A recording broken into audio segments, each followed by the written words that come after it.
So, di video kali ini gue bawa info seputar lensa RF atau lensa dari kamera full frame-nya Canon. Mulai dari yang harganya terjangkau sampai yang lumayan tinggi. Dan lensa-lensa ini adalah lensa yang paling sering gue pakai, jadi cukup rekomen. Langsung aja ya, pertama mau gue kasih tahu nih, lensa 35mm f1.8 RF STM makronya. Lensa ini paling sering gue pakai dari beberapa lensa lainnya, karena selain bentuknya kecil, focal length 35mm menurut gue juga paling pas. Mau bikin video atau sekedar foto-foto aja. Dari build quality-nya sih kelihatan lensa mahal ya, tapi enggak kok, harganya masih oke. Lensa ini juga termasuk salah satu lensa pertama yang diumumin bareng dengan Canon EOS R. Nah, kenapa ada embel-embel makronya? Karena lensa ini bisa digunakan dengan jarak terdekat sampai 17 cm atau sekitar 6,7 inci. Punya ukuran filter 52mm dan juga terdiri dari 11 elemen serta 9 pisau untuk pengambilan bokeh yang lebih creamy atau bulat. Bobot lensa ini sendiri cukup ringan, hanya sekitar 300 gram aja, lebih dikit lah paling. Untuk harganya kalian bisa cek di kolom deskripsi ya, dijamin pasti oke.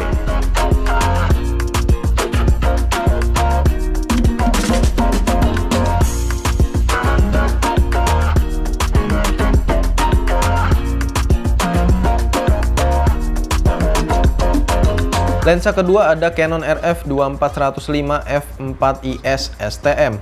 Ini juga merupakan salah satu lensa RF yang lumayan terjangkau ya harganya. Apalagi focal length-nya ini menjadi favorit juga sih. Bisa ambil wide dan juga semi tele. Cocok banget buat dipakai kayak event atau fotografi lainnya. Kalau buat video sih emang gua kurang saranin ya. Untuk build quality-nya kurang lebih masih sama lah, solid pastinya. Dan lensa ini juga ukurannya lebih panjang dari yang sebelumnya tadi, karena ini adalah lensa zoom ya. Biasanya sih kalau kalian beli kamera EOS seri R ada yang bundling sama lensa ini, tapi gue lupa nih yang mana. Jadi istilahnya ini adalah lensa basic atau lensa kitnya. Punya fitur stabilisasi gambar dual sensing hingga 5 stop, dan bisa juga digunakan sebagai lensa makro dengan jarak terdekat fokusnya hingga 13 cm di focal length 24mm. Ukuran filter yang digunakan 67mm, lebih besar dari sebelumnya, tapi kalau untuk pengambilan bokeh emang masih kalah lah dari lensa seri yang fix tadi. Jumlah pisaunya yang ada di dalamnya ini cuma ada 7 buah, yang berarti kurang 2 buah dari lensa 35mm tadi. Tapi lensa ini cukup worthy menurut gua buat kalian beli ketika kalian baru beli kamera Canon EOS seri R, atau kalian butuh kamera yang digunakan mungkin di event-event kayak wedding atau party dan sebagainya. Nah, lensa ini cocok banget.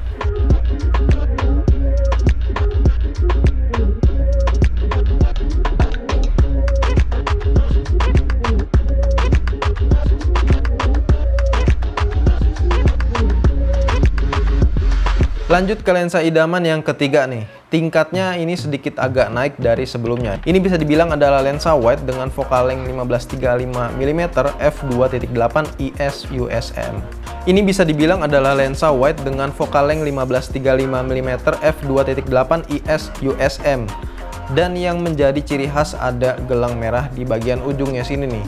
Untuk kemampuannya sih gue bilang hampir sama ya kayak lensa-lensa tadi, tapi bedanya lensa ini udah pakai 16 elemen desain optikal yang juga pastinya sangat berpengaruh dengan hasil gambarnya, dan juga lebih cocok untuk fotografi alam, arsitektur, dan lain sebagainya. Buat video juga cukup rekomen, tapi nggak enaknya ya bobotnya aja agak berat ya, sekitar 800 gram. Ukuran filternya juga pakai yang agak lebih besar, 82mm. Dan biasanya emang kalau lensa wide yang bukannya cukup lebar kayak misalnya 1.8 atau 2.8 itu harganya emang lumayan tinggi.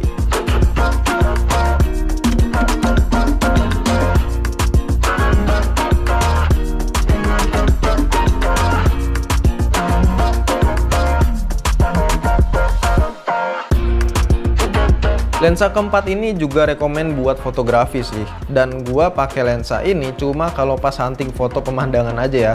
Ya nggak mungkin lah gua pakai lensa ini buat sehari-hari gitu ya. Ini adalah lensa tele 7200 f2.8 IS USM. Dari desain juga udah kelihatan ya bahwa lensa ini kokoh banget. Dia juga ada hole screw-nya buat ditaruh di tripod atau monopod. Dengan jumlah pisau 9 buah, lensa ini cukup baik untuk mendapatkan bokeh. atau juga sangat diandalkan ya soal ketajaman gambarnya. Lensa sebesar ini tentunya punya elemen atau konstruksi yang lebih banyak, sekitar 13-17 buah.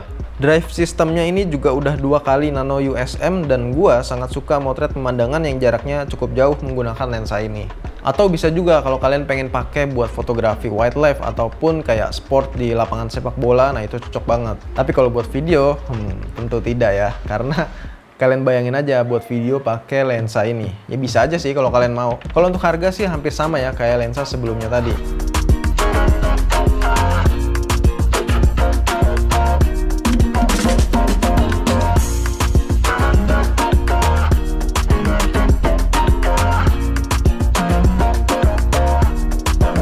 Jadi gimana nih menurut kalian rekomendasi lensa dari gua tadi? Apakah kalian juga tertarik untuk beli lensa-lensa tersebut? Ya mungkin salah satu ya. Kalau beli 4 sih sultan kalian berarti. Yang jelas saran gua kalau kalian mau buat video ataupun foto sekaligus, ya saran gue sih emang paling cocok pakai lensa fix 35 mm atau maksimal bisa yang 50 mm lah. Dan kalau kalian mau beli lensa zoom, ya saran gua pilih yang 24-105 tadi gitu.